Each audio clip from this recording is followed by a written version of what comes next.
कैसे हैं आप सभी का स्वागत है एक बार फिर से आज की करंट अफेयर की क्लास में। 2 सितंबर 2021 के करंट अफेयर की क्लास आप सभी की है। इसमें आप सभी को करंट अफेयर के साथ साथ स्टैटिक जीके के पोर्शन को कवर किया जाता है, जो आप सभी की परीक्षा के लिए बहुत ही महत्वपूर्ण है।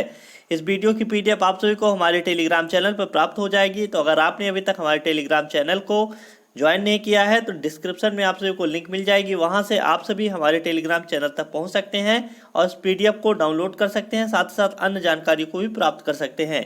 ये क्लास आप सभी के लिए सभी परीक्षाओं के लिए बहुत ही महत्वपूर्ण है, क्योंकि इससे जुड़े हुए क्वेश्चन, करंट अफेयर से जुड़े हुए क्वेश्चन आपकी सभी परीक्षाओं में मुख्य रूप से पूछे जाते हैं। तो इस सेशन की हम करेंगे शुरुआत। इससे पहले आप सभी को बताना चाहेंगे, अगर आपने अभी तक हमारे YouTube channel study with Tiwari ji को सब्सक्राइब नहीं किया है तो इसे आज ही सब्सक्राइब कर लीजिए। साथ ही साथ अगर आपको हमारा वीडियो पसंद आता है तो इसे लाइक और शेयर जरूर कीजिए। तो आज के हम सेशन की करेंगे शुरुआत। 2 सितंबर 2021 का करंट अफेयर है आप सभी का। इस वीडियो की पीडीएफ आप सभी को हमारे टेलीग्राम चैनल पर प्राप्त हो जाएगी।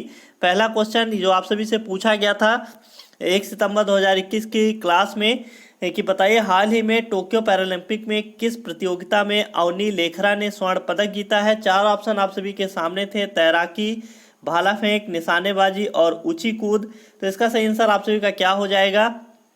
अवनी लेखरा ने एक स्वर्ण पदक जीता है किस प्रतियोगिता में? तो आप सभी का सही आंसर क्या हो जाएगा? तो निशानेबाजी इसका सही आंसर हो जाएगा। और ये देख लेते हैं इससे जुड़े हुए महत्वपूर्ण बिंदु। ये जयपुर की निवासी हैं, जो कि 19 वर्षीय लेखरा है। इन्होंने R2 महिलाओं की 10 metre air rifle standing SH एक इवेंट में पोडियम में शीर्ष स्थान में अपनी जगह बनाई है। साथ साथ तैराक मुरलीकांत पेटकर 1972 में इन्होंने जीता था स्वर्ण पदक। भाला फेंक खिलाड़ी देवेंद्र झाझरिया, जिन्होंने 2016 में जीता था स्वर्ण पदक। और हाई जंपर मरियप्पन थंगावेलु 2016 के बाद अवनी पैरालंपिक स्वर्ण पदक जीतने वाली चौथी भारतीय एथलीट है। तो आप सभी को इसे याद कर लेना, आपके लिए इंपॉर्टेंट पॉइंट है। अब अपने पहले क्वेश्चन की तरफ मूव करेंगे, जो कि आप सभी का पहला क्वेश्चन है आज का। पूछा गया बताया, हाल ही में किसे सीमा सुरक्षा बल का नया महानिदेशक नियुक्त किया गया है। 4 ऑप्शन आप सभी के सामने हैं, SS देसवाल, पंकज कुमार सिंह, राकेश अस्थाना और S जयशंकर। आप सभी को बताना है किसे BSF का नया महानिदेशक नियुक्त किया गया है। तो आप सभी का सही आंसर इसका क्या हो जाएगा? तो पंकज कुमार सिंह इसका सही आंसर हो जाएगा। साइड में आप सभी को तस्वीर दिख रही होगी, कहाँ पर? तो आप सभी को दिखाई पड़ रहा होगा, ये पंकज कुमार सिंह हैं। अब बगल में किसकी तस्वीर बनी हुई है? तो SS देसवाल की बनी हुई है, जिनका नाम है सुरजीत सिंह देसवाल, जो कि इससे पहले इसके DG थे, महानिदेशक थे। कौन? तो SS देसवाल। SS देसवाल ने राकेश अस्थाना के दिल्ली चले जाने के बाद इसका पदभार संभाला था BSF के महानिदेशक का। तो आप सभी को याद कर लेना है। S जयशंकर आप सभी के विदेश मंत्री हो जाएंगे। राकेश अस्थाना की बात की जाए तो ये पद पर बने हुए थे। इसके बाद ये दिल्ली जब चले गए थे तो इसके बाद S देसवाल को इसका DG बनाया गया था। पंकज कुमार सिंह ने इसका पदभार संभाला है। तो इस तरीके से पंकज कुमार सिंह BSF के नए महानिदेशक नियुक्त हुए हैं। और SS देसवाल, जो कि साइड में आप सभी को ये तस्वीर दिखाई पड़ रही है, ये इसके महानिदेशक रह चुके हैं। तो अब ये पदभार किसे दिया गया है? तो पंकज कुमार सिंह को आप सभी को याद कर लेना। अब इससे जुड़े हुए कुछ तथ्य हैं, आइए देख लेते हैं। तो पंकज कुमार सिंह ने SS देसवाल की जगह ली है। उन्हें भारत में पुलिस सुधारों का वास्तुकार माना जाता है। तो किसे? तो पंकज कुमार सिंह को क्या माना जाता है? तो भारत में पुलिस सुधारों का वास्तुकार माना जाता है। BSF के विषय में जानकारी लेते हैं। तो BSF का फुल फॉर्म होता है बॉर्डर सिक्योरिटी फोर्स, जिसका हिंदी में मतलब होता है सीमा सुरक्षा बल। स्थापना कब हुई थी? तो 1 दिसंबर 1965 को BSF की स्थापना हुई थी। इसका मुख्यालय नई दिल्ली में स्थित है। और आदर्श वाक्य क्या है? तो जीवन पर्यंत कर्तव्य इसका आदर्श वाक्य है। तो आप सभी को याद कर लेना है, आपके पेपर के लिए इंपॉर्टेंट पॉइंट है। तो आदर्श वाक्य क्या हो जाएगा? तो जीवन पर्यंत कर्तव्य इसका आदर्श वाक्य हो जाएगा। BSF का मुख्यालय नई दिल्ली में स्थित है। इसकी स्थापना 1 दिसंबर 1965 में हुई थी। और BSF का फुल फॉर्म क्या है? तो बॉर्डर सिक्योरिटी फोर्स है, जिसका मतलब क्या होता है? तो सीमा सुरक्षा बल होता है। आइए देखते हैं दूसरा नंबर क्वेश्चन आप सभी का, जो कि आज के करंट अफेयर में बना है। पूछा गया बताइए, हाल ही में किसने भारत तिब्बत सीमा पुलिस का प्रभार संभाला है। इसका फुल फॉर्म क्या है? ITBP इसका फुल फॉर्म है, भारत तिब्बत सीमा पुलिस। अब इसका प्रभार किसके द्वारा संभाला गया है? तो पंकज कुमार सिंह पहला ऑप्शन है। कुमार राजेश चंद्र दूसरा ऑप्शन है, तीसरा ऑप्शन है संजय अरोड़ा और चौथा ऑप्शन है मनोज सिंह रावत। यहाँ पर आप सभी को दो फोटो दिखाई पड़ रही होंगी। अब आप सभी को बताना है इसका सही आंसर क्या हो जाएगा, किसके द्वारा आईटीबीपी का प्रभार संभाला गया है। तो आप सभी का सही आंसर क्या हो जाएगा, तो संजय अरोड़ा इसका सही आंसर हो जाएगा। आप सभी को इसे याद कर लेना है, आप सभी के पेपर के लिए मोस्ट इंपॉर्टेंट है। बात की जाए मनोज सिंह रावत की, तो इससे पहले इस पद पर ये बने हुए थे मनोज सिंह रावत। इसके बाद संजय अरोड़ा को, ये आप सभी को तस्वीर दिखाई पड़ रही होगी, ये संजय अरोड़ा को इसका प्रभार दिया गया है। तो आईटीबीपी के यहाँ पर महानिदेशक कौन हो जाएंगे, तो आप सभी का सही आंसर क्या हो जाएगा, तो संजय अरोड़ा इसका सही आंसर हो जाएगा। आप सभी को याद कर लेना है। इससे पहले कौन थे, तो मनोज सिंह रावत थे। इसे आप सभी को याद कर लेना है, आपके पेपर के लिए मोस्ट इंपॉर्टेंट पॉइंट है। आइए देखते हैं नेक्स्ट क्वेश्चन। यहाँ पर कुछ इससे जुड़े हुए महत्वपूर्ण बिंदु हैं, इस पर भी पहले नजर डाल देते हैं। तो संजय अरोड़ा ने मनोज सिंह रावत का स्थान लिया है। इसे आप सभी को जैसा कि बताया गया, यहाँ पर ये फोटो दिखाई पड़ रही थी, ये आप सभी के संजय सिंह रावत हैं। इनका क्या नाम है, ये मनोज सिंह रावत हैं। और इस इधर क्या नाम है इनका, तो ये संजय अरोड़ा है। तो आप सभी को याद कर लेना है। आईटीबीपी की बात की जाए तो इंडो तिब्बतियन बॉर्डर पुलिस यानी भारत तिब्बत सीमा पुलिस इसका फुल फॉर्म हो जाएगा। इसकी स्थापना 24 अक्टूबर 1962 को हुई थी। इसका मुख्यालय नई दिल्ली में स्थित है। किसका, तो आईटीबीपी का। इसका आदर्श वाक्य है शौर्य, दृढ़ता और कर्म निष्ठा, इसका आदर्श वाक्य हो जाएगा। तो आप सभी को याद कर लेना है।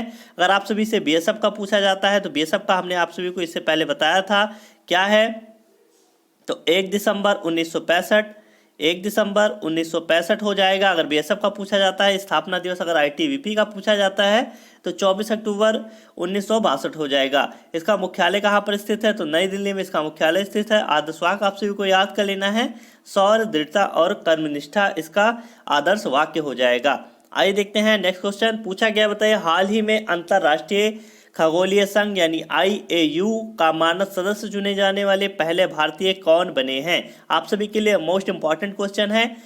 4 ऑप्शन आप सभी के सामने हैं, दोरजे अंगचुक, के सिवन, एस सोमनाथ और जी सतीश रेड्डी। अब आप सभी को बताना है इसका सही आंसर क्या हो जाएगा, किसे अंतर्राष्ट्रीय खगोलीय संघ का मानद सदस्य चुना गया है, कौन पहले भारतीय बने हैं इस पद को पाने वाले। तो आप सभी का सही आंसर क्या हो जाएगा, तो दोरजे अंगचुक इसका सही आंसर हो जाएगा। इनकी तस्वीर आप सभी को बगल में दिखाई पड़ रही है। अब बात करते हैं अन्य ऑप्शन की, तो के सिवान आप सभी के क्या हो जाएंगे, तो ये इसरो के अध्यक्ष हैं यानी इंटरनेशनल स्पेस रिसर्च ऑर्गेनाइजेशन के ये क्या हैं, तो ये चेयरमैन हैं। आप सभी को याद कर लेना है, चेयरमैन हैं। वहीं एस सोमनाथ की बात की जाए तो एस सोमनाथ आप सभी के क्या हो जाएंगे, तो विक्रम साराभाई अंतरिक्ष केंद्र के निदेशक हो जाएंगे।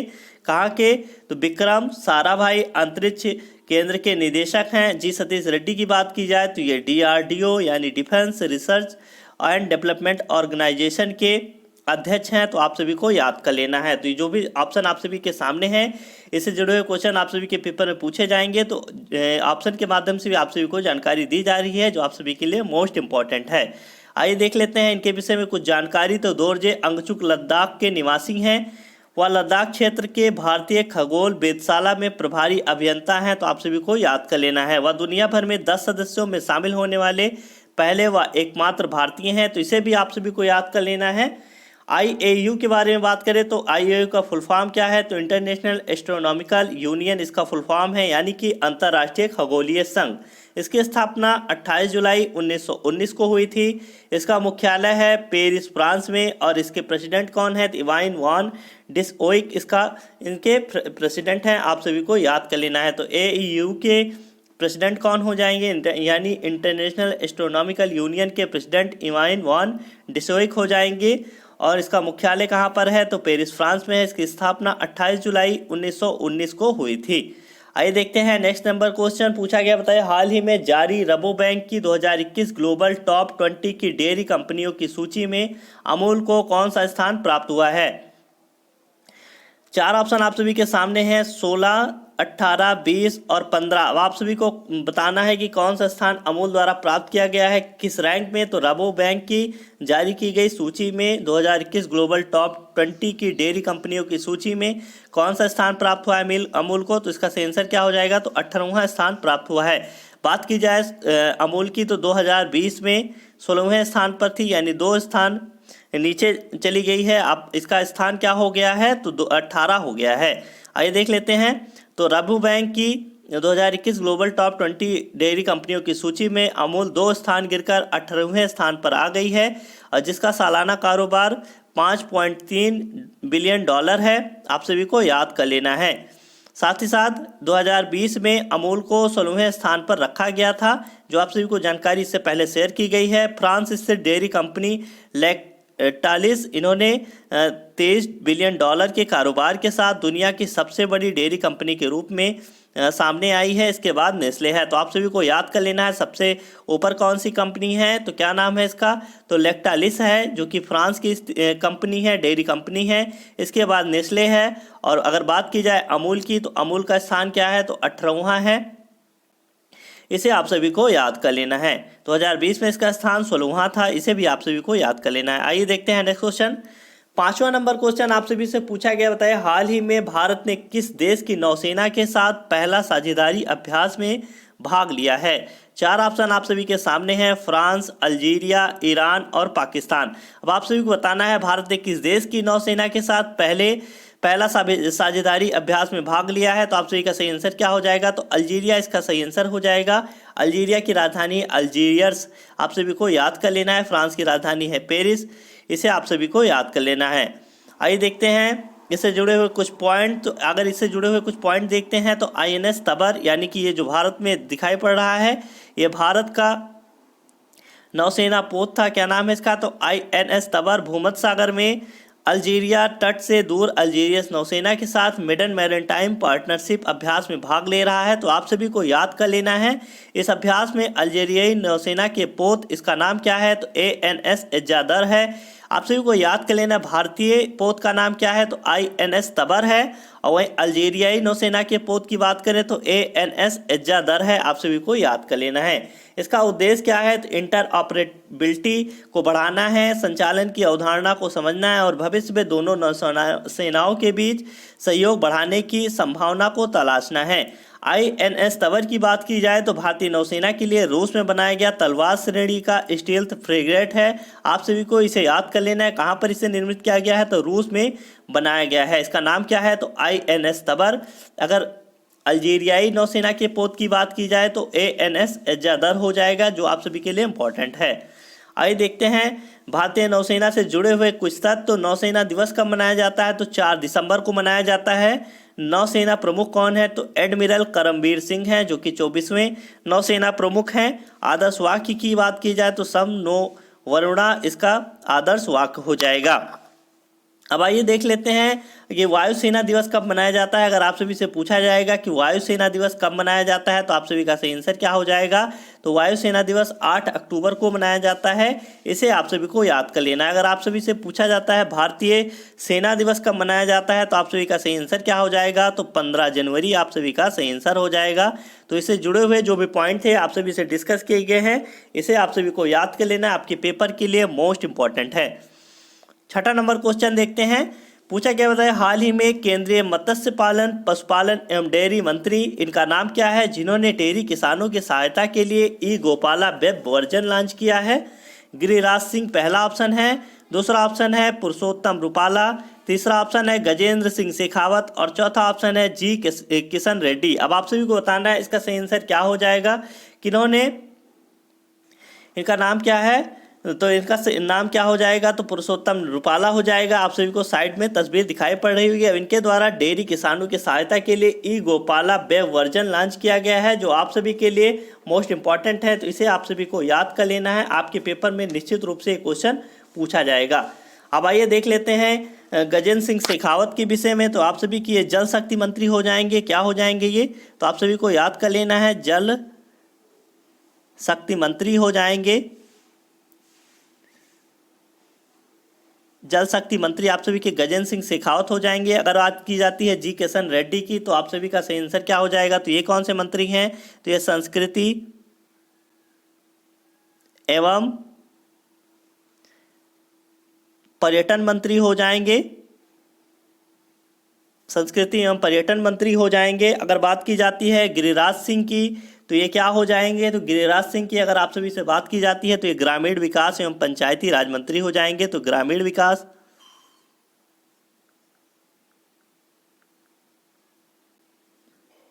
एवं पंचायती राज मंत्री हो जाएंगे। तो आप सभी को याद कर लेना है, इनसे जुड़े हुए जो भी पॉइंट आप सभी को बताए गए हैं आप सभी के पेपर के लिए मोस्ट इंपॉर्टेंट है। आइए देखते हैं इनसे जुड़े हुए कुछ पॉइंट। तो ई गोपाला बेवर्जन राष्ट्रीय डेयरी विकास बोर्ड द्वारा बनाया गया है, पहला पॉइंट है आप सभी का। इसके साथ ही पुरुषोत्तम रुपाला ने आई मैप वेब पोर्टल को भी लॉन्च किया है, जो डेयरी किसानों को डेयरी पशुओं की बेहतर उत्पादकता है तो रियल टाइम जानकारी देता है। तो इसके साथ साथ कौन सा एक और वेब पोर्टल लॉन्च किया गया है, तो इसका नाम है आई मैप वेब पोर्टल। यह पोर्टल विभिन्न परियोजनाओं और सरकारी योजनाओं के कवरेज और प्रगति की वास्तविक समय पर जांच की सुविधा देगा। तो आप सभी को याद कर लेना है, इससे जुड़े हुए जो भी पॉइंट हैं, दो वेब वर्जन, एक वेब पोर्टल और एक वेब वर्जन लॉन्च किया गया है। ई गोपाला वेब वर्जन है, वहीं आई मैप वेब पोर्टल है। तो इन दोनों को आप सभी को याद कर लेना है। इसे किसके द्वारा लॉन्च किया गया है, तो आप सभी को यहाँ पर बताया गया है पुरुषोत्तम रुपाला है, जो कि आप सभी के केंद्रीय मत्स्य पालन और पशुपालन और डेयरी मंत्री हैं। इनके द्वारा इन दोनों को लॉन्च किया गया है। आइए देखते हैं 7वां नंबर क्वेश्चन पूछा गया होता है, हाल ही में किस आईआईटी संस्थान ने ई कचरे से निपटने हेतु यानी इलेक्ट्रॉनिक कचरे से निपटने हेतु ऑनलाइन प्लेटफॉर्म ई सोर्स लॉन्च किया है। अब 4 ऑप्शन आप सभी के सामने हैं, IIT Kanpur, IIT Madras, IIT Delhi और आईआईटी बॉम्बे। अब आप सभी को बताना है इसका सही आंसर क्या हो जाएगा। किस आईआईटी संस्थान ने ई कचरे से निपटने के लिए ऑनलाइन प्लेटफॉर्म ई सोर्स लॉन्च किया है, तो इसका सही आंसर आप सभी का क्या हो जाएगा, तो आईआईटी मद्रास इसका सही आंसर हो जाएगा। जैसे कि आप सभी को यहाँ पर तस्वीर में दिखाई पड़ रहा होगा, Indian institute of technology Madras लिखा गया है, भारतीय प्रौद्योगिकी संस्थान मद्रास, इसके द्वारा इस सोर्स लॉन्च किया गया है। इससे जुड़े हुए कुछ पॉइंट हैं। तो आईआईटी मद्रास ने आईआईटी मद्रास ई कचरे की यानी इलेक्ट्रॉनिक कचरे की समस्या के समाधान हेतु एक अभिनव डिजिटल मॉडल विकसित किया है। इस ई बेस्ट को डिजिटल प्लेटफॉर्म का नाम ई सोर्स दिया गया है। यह बेस्ट इलेक्ट्रॉनिक और इलेक्ट्रिकल उपकरण के लिए ऑनलाइन बाजार के रूप में कार्य करते हुए विनिमय प्लेटफॉर्म को कार्य करेगा। आप सभी को याद कर लेना है, यह प्रयुक्त और बेकार इलेक्ट्रॉनिक उपकरणों और घटकों के खरीदारों और विक्रेताओं का एक साथ जोड़ेगा। तो आप सभी को इसे याद कर लेना है, आप सभी के लिए इंपॉर्टेंट पॉइंट है। तो यहाँ पर सबसे इंपॉर्टेंट पॉइंट जो आप सभी के लिए बनता है कि किस आईआईटी संस्थान द्वारा ई कचरे से निपटने के लिए ई सोर्स लॉन्च किया गया है, तो इसे आप सभी को मुख्य रूप से याद कर लेना है, आईआईटी मद्रास इसका सही आंसर हो जाएगा। आइए देखते हैं नेक्स्ट नंबर क्वेश्चन। 8वां नंबर क्वेश्चन आप सभी से पूछा गया है, बताइए हाल ही में सुप्रीम कोर्ट में कितने नए जजों को शपथ दिलाई गई है। 4 ऑप्शन आप सभी के सामने हैं, 9, 8, 7 और 6। आप सभी को बताना है इसका सही आंसर क्या हो जाएगा, तो 9 इसका सही आंसर हो जाएगा। साइड में आप सभी को तस्वीर दिखाई पड़ रही होगी संबंधित जजों की जिन्होंने शपथ ली है।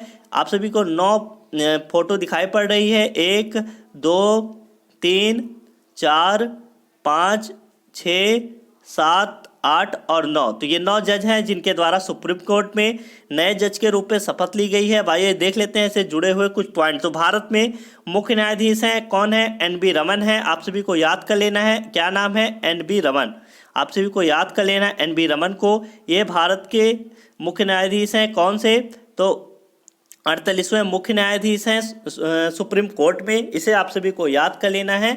अब इनके द्वारा 3 महिला न्यायाधीशों समेत 9 नए न्यायाधीशों को सुप्रीम कोर्ट के न्यायाधीश के रूप में शपथ दिलाई गई है। तो आप सभी को याद कर लेना है, यानी कि 6 पुरुष हैं और 3 महिला हैं। तो 3 महिला न्यायाधीश और 6 पुरुष न्यायाधीश को सुप्रीम कोर्ट के नए न्यायाधीश के रूप में शपथ दिलाई गई है। किसके द्वारा, तो एन.बी. रमन द्वारा दिलाई गई है। अब 9 नए न्यायाधीशों के शपथ ग्रहण में सीजीआई यानी कि क्या नाम है इनका, तो चीफ जस्टिस ऑफ इंडिया सहित सुप्रीम कोर्ट में न्यायाधीशों की कुल संख्या कितनी हो गई है, तो 33 हो गई है। अच्छा, आप सभी से ये भी पूछा जाता है कि बताइए सुप्रीम कोर्ट की कुल स्वीकृत संख्या कितनी है, न्यायाधीशों की कुल संख्या कितनी होनी चाहिए, तो 34 आप सभी का सही आंसर हो जाएगा। और वर्तमान में कुल कितनी है संख्या, तो 33 है। इसे आप सभी को याद कर लेना है, जो कि सीजीआई समेत कुल कितने हैं, तो 33 हैं। अब 9 नए जजों के नाम आप सभी को दिए गए हैं, इसे आप सभी को देख लेना है, आपके पेपर के लिए इंपॉर्टेंट है। तो पहला है अभय श्रीनिवास ओका, दूसरा है विक्रमनाथ, तीसरा है जितेंद्र कुमार महेश्वरी, चौथा हेमा कोहली, 5वां बीबी नागरत्न, 6ठा सीटी रविकुमार, 7वां एम सुंदरेश, और 8वां हो जाएगा बेला एम त्रिवेदी, और 9वां PS नरसिम्हा। तो आप सभी को जो भी यहाँ पर नाम दिए गए हैं PDF मिलने के बाद इन्हें ध्यान से देख लेना है, क्योंकि आपके पेपर के लिए इम्पॉर्टेंट है। आपके पेपर में इसे पूछा जा सकता है कि इनमें से किस न्यायाधीश ने शपथ ली है। तो आप सभी को इन नौ नए न्यायाधीशों के नाम को याद कर लेना है। आइए देखते हैं 9वां नंबर क्वेश्चन पूछा गया, बताइए हाल ही में किस देश के क्रिकेटर हैं डेल स्टेन, जिन्होंने क्रिकेट के तीनों प्रारूपों से शपथ लेने की घोषणा की है। कौन कौन से प्रारूप हैं? तो ODI, टेस्ट और साथ ही साथ 2020 से शपथ लेने की यहाँ पर संन्यास लेने की घोषणा कर दी है। 4 ऑप्शन आप सभी के सामने है, ऑस्ट्रेलिया, इंग्लैंड, दक्षिण अफ्रीका और वेस्ट इंडीज। तो आप सभी का सही आंसर क्या हो जाएगा इसका? तो कहाँ के हैं? तो ये दक्षिण अफ्रीका के खिलाड़ी हैं। आप सभी को तस्वीर दिखाई पड़ रही होगी डेल स्टेन की, ये तेज गेंदबाज हैं। अब आइए देख लेते हैं इससे जुड़े हुए कुछ पॉइंट।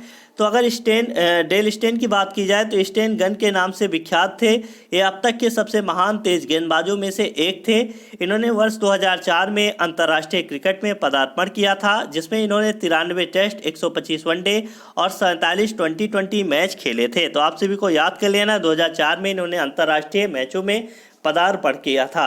इसके बाद उनके नाम सबसे तेज 400 टेस्ट विकेट, यानी कि 80 मैचों में सबसे ज़्यादा 400 टेस्ट विकेट लेने का, साथ साथ वनडे में 196 विकेट लेने का और T20 में 64 विकेट लेने का रिकॉर्ड है। इसे आप सभी को याद कर लेना है।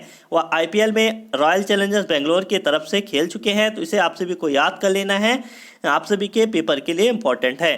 आइए देखते हैं 10वां नंबर क्वेश्चन आप सभी से पूछा गया, बताइए हाल ही में टोक्यो पैरालंपिक 2020 में किसने पुरुषों की ऊंची कूद स्पर्धा में भारत के लिए रजत पदक जीता है।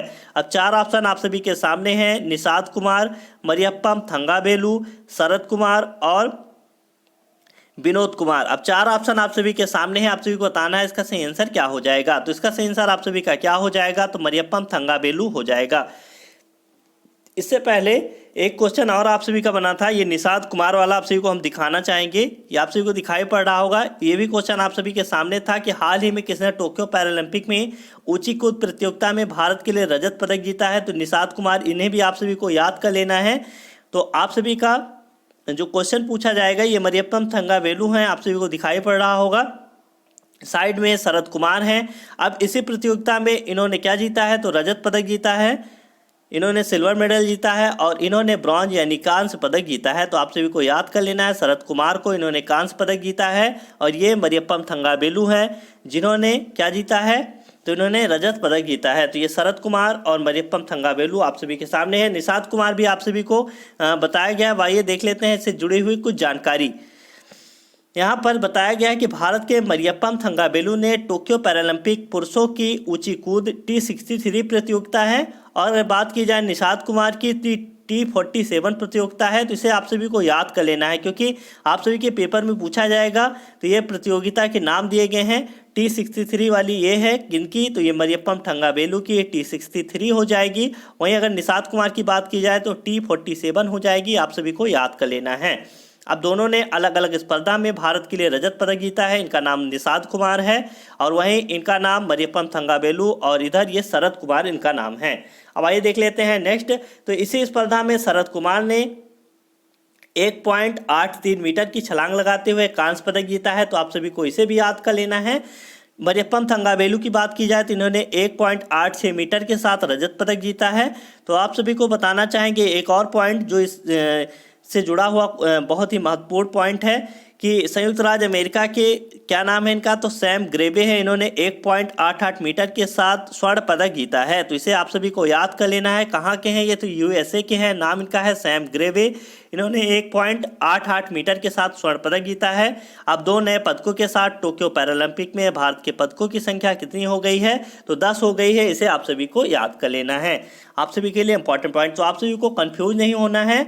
अगर आप सभी से पूछा जाता है मरियप्पम थंगावेलु वाला, तो इन्होंने T63 स्पर्धा में जीता है, और शरद कुमार ने, अगर आप सभी से पूछा जाता है कि निषाद कुमार के विषय में, तो ये T47 प्रतियोगिता में इन्होंने ऊंची कूद में जीता है रजत पदक, आप सभी को याद कर लेना है।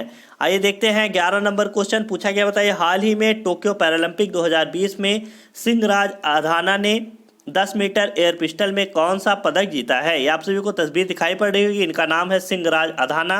अब आप सभी से पूछा गया इन्होंने 10 मीटर एयर पिस्टल में कौन सा पदक जीता है? स्वर्ण, रजत, कांस्य और इनमें से कोई नहीं। तो आप सभी का सही आंसर क्या हो जाएगा? तो कांस्य पदक इसका सही आंसर हो जाएगा। इन्होंने टोक्यो पैरालंपिक 2020 में सिंहराज अधाना ने 10 मीटर एयर पिस्टल में भारत के लिए कांस्य पदक जीता है। अब इससे जुड़े हुए कुछ पॉइंट आप सभी को दिए गए हैं कि भारतीय निशानेबाज हैं, इनका नाम क्या है? तो सिंहराज अधाना है। इन्होंने जारी टोक्यो पैरालंपिक 2020 में P1 पुरुषों की 10 metre air pistol SH1 final में कांस्य पदक जीता है। तो आप सभी को इसे याद कर लेना है। किसमें? तो P1 पुरुषों की 10 metre air pistol SH1 final में इन्होंने कांस्य पदक जीता है। उन्होंने कुल 216.8 का स्कोर किया और तीसरे स्थान पर रहे हैं। अगर बात की जाए चीन की, तो चीन के फाइनल में गत चैंपियन चाओ जियांग ने 237.9 इन्होंने रिकॉर्ड बनाया है। पैरालंपिक रिकॉर्ड है 237.9 के स्कोर के साथ। साथ ही साथ हुआंग जिंग जिन्होंने 237.5 के स्कोर के साथ स्वर्ण और रजत पदक जीता है। तो चाओ यांग ने स्वर्ण पदक और हुआंग जिंग ने रजत पदक जीता है। और कांस्य पदक किसने जीता है? तो भारत के हैं सिंहराज अधाना। इन्होंने 216.8 के स्कोर के साथ क्या जीता है? तो कांस्य पदक जीता है। इसे आप सभी को याद कर लेना है। इससे पहले आप सभी का ये क्वेश्चन बना था, ये आप सभी को दिखाई पड़ रहा हो, क्वेश्चन ऑफ द डे के रूप में भी दिया गया था। इनका नाम क्या है? तो अवनी लेखना है। ये इन्होंने निशानेबाजी में जीता है। इन्होंने किसमें? तो महिलाओं की air pistol 10 metre air pistol में भारत के लिए क्या जीता है? तो इन्हें आप सभी को याद कर लेना है। आप सभी के लिए इंपॉर्टेंट पॉइंट है। ये स्वर्ण पदक जीती हैं, इन्हें आप सभी को याद कर लेना है। इनका नाम है अवनी लेखरा। इन्होंने स्वर्ण पदक जीता है। और अगर बात की जाए सिंहराज अधाना की, तो इन्होंने कौन सा पदक जीता है? तो कांस्य पदक जीता है। आप सभी को याद कर लेना है। तो स्वर्ण पदक किसके द्वारा? तो अवनी लेखरा द्वारा। और अगर पूछा जाए कि कांस्य पदक किसके द्वारा, तो सिंहराज अधाना द्वारा जीता गया है। तो आप सभी को याद कर लेना है। आप सभी के लिए इंपॉर्टेंट क्वेश्चन है। तो आज के सेशन में आप सभी का इतना ही। ये आप सभी का 2 सितंबर 2021 का करंट अफेयर्स का वीडियो था। आशा करते हैं आप सभी को ये वीडियो बहुत पसंद आया होगा, क्योंकि इससे जुड़ी हुई बहुत सारी जानकारी आप सभी के पेपर में पूछी जा सकती है। करंट अफेयर का विषय है आप सभी का। साथ ही साथ आप सभी को इससे अन्य जानकारियाँ भी दी जाती हैं जो आप सभी की स्टैटिक जीके के लिए की दृष्टि से बहुत ही महत्वपूर्ण है। तो आपको करना क्या है? इस क्लास की PDF आप सभी को हमारे टेलीग्राम चैनल पर प्राप्त हो जाएगी। अगर आपने अभी तक हमारे टेलीग्राम चैनल को ज्वाइन नहीं किया है, तो लिंक आप सभी को डिस्क्रिप्शन में प्राप्त हो जाएगा।